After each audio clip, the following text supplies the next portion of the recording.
peace and love.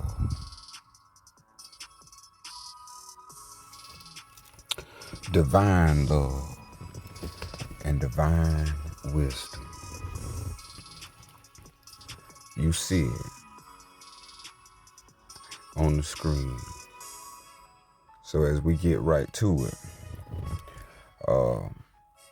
coming out of a treaty, we have the claim republished of January 2020, stating that the United States is not a Christian nation.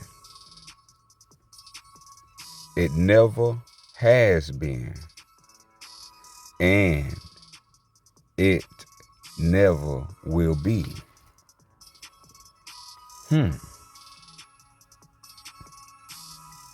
This is very interesting. The United States says it's not a Christian nation. And as we see from the article, we have direct citation of the quote from the treaty. And we just get to that right quick.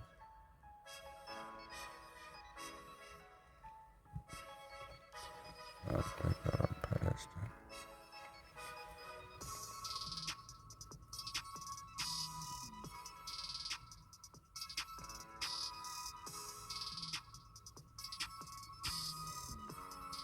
If not, we go to the other source. I just wanted us to see the actual article.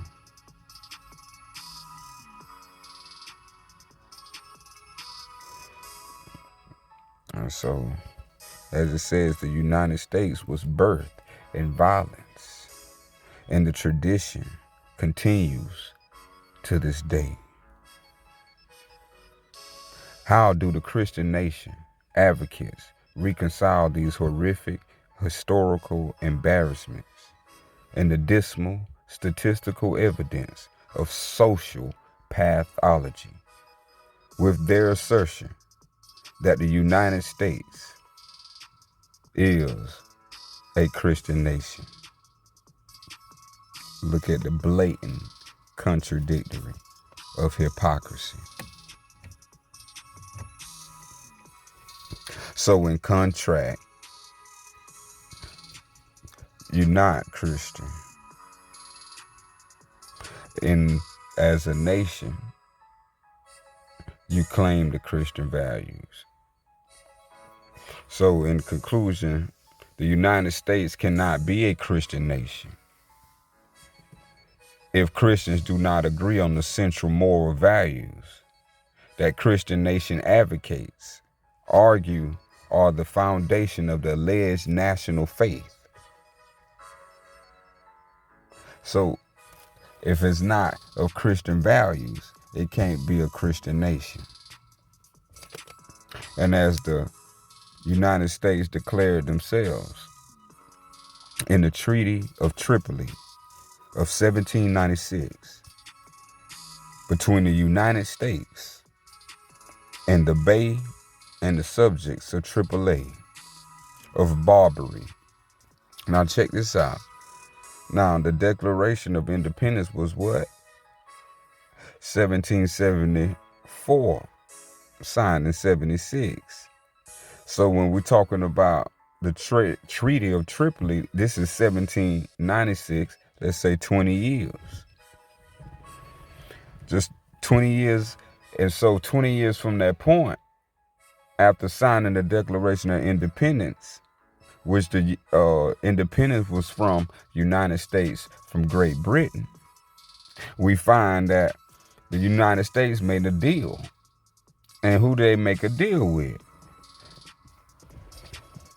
Tripoli.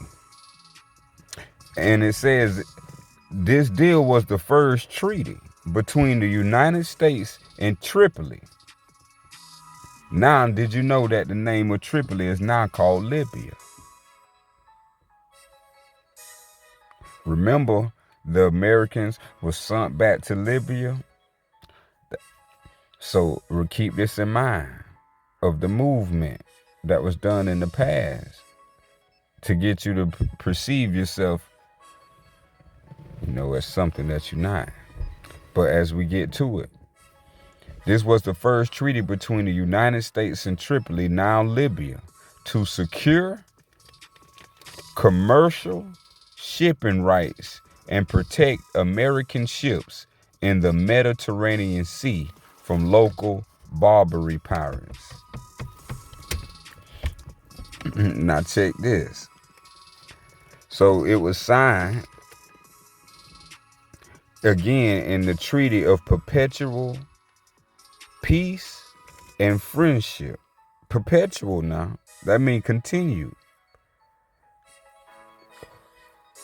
The parties included in this treaty was the United States, the Bey and the subjects of Tripoli of Barbary, and the Ottoman Empire. And as you see, the Ottoman Empire was the guarantor. And so the language was Arabic and English. So the two languages shows who the two parties are and were. And so this is very important to come into the understanding of what's really going on. That America is not Christian. And so if America is not Christian, then what is America? So why would America go and do a business deal with, let's read more. Let's see who are these. Who are the Tripolis? Let's see, let's get right to it.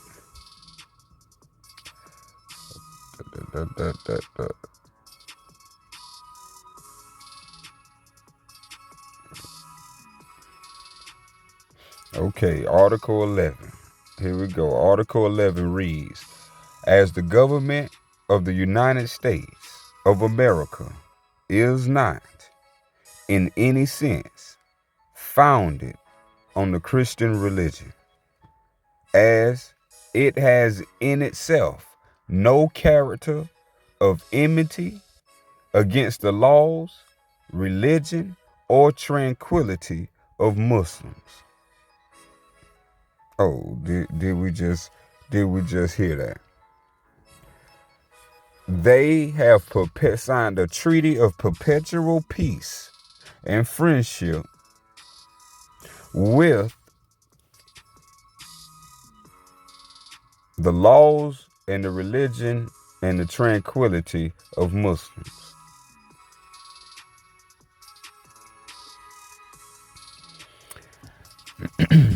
And as the said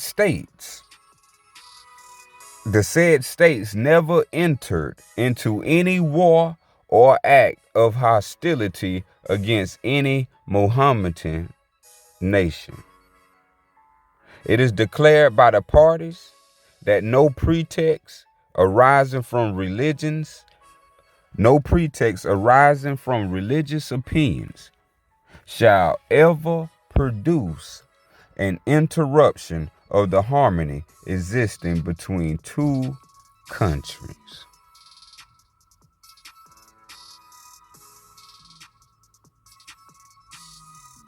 So you have to be if it's not founded on the Christian religion and it has no enmity, let's show you. And it has no enmity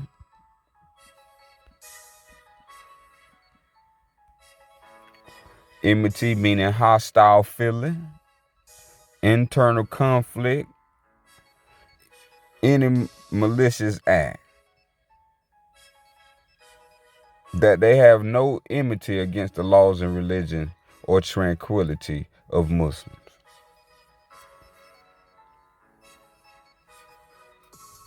So this is why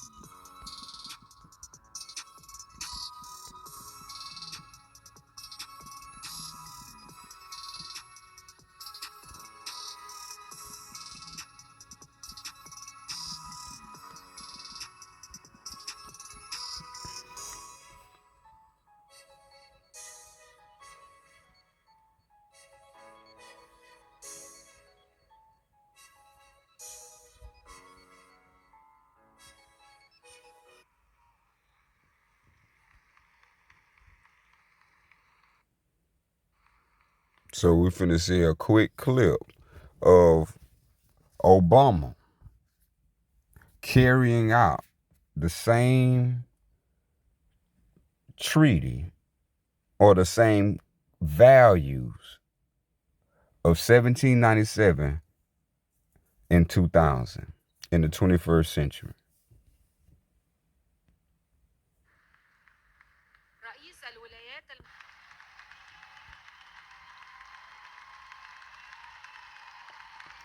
Look at that walk, look.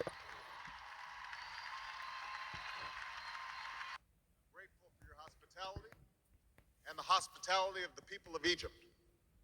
And I'm also proud to... Now let's listen very carefully. This for educational use only. Carry with me the goodwill of the American people and a greeting of peace from Muslim communities in my country. Assalamu alaikum.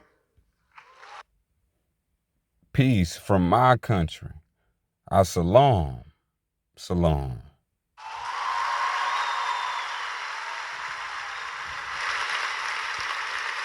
So long as our relationship is defined by our differences, we will empower those who sow hatred rather than peace, those who promote conflict rather than the cooperation that can help all of our people achieve justice and prosperity. And this cycle of suspicion and discord must end. I've come here to Cairo to seek a new beginning between the United States and Muslims around the world.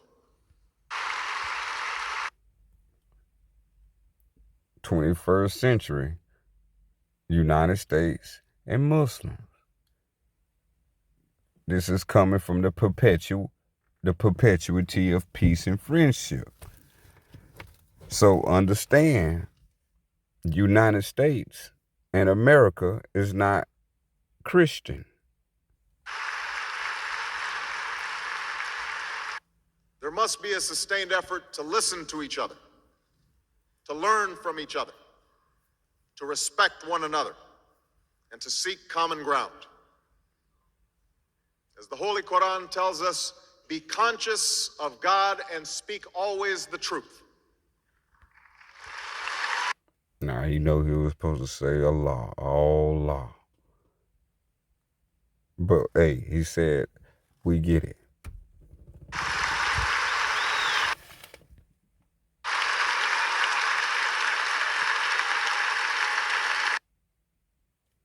So as you see, a large speech in front of the people claiming mutuality with Islam.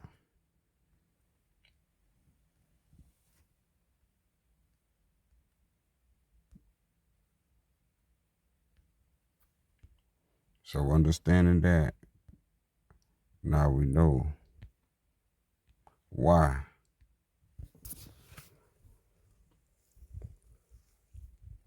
the United States is not founded on the Christian religion. So the Christian religion is upheld by Islam.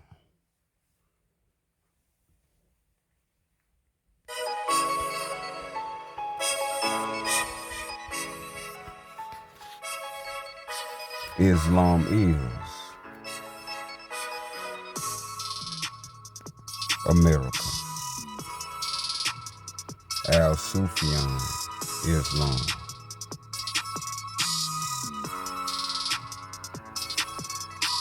They kept us out the loop, but we found that loophole.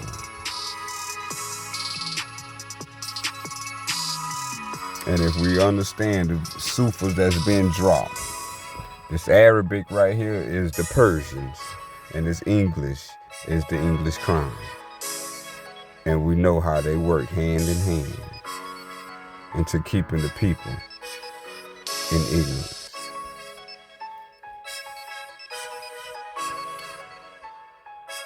So as the truth is known,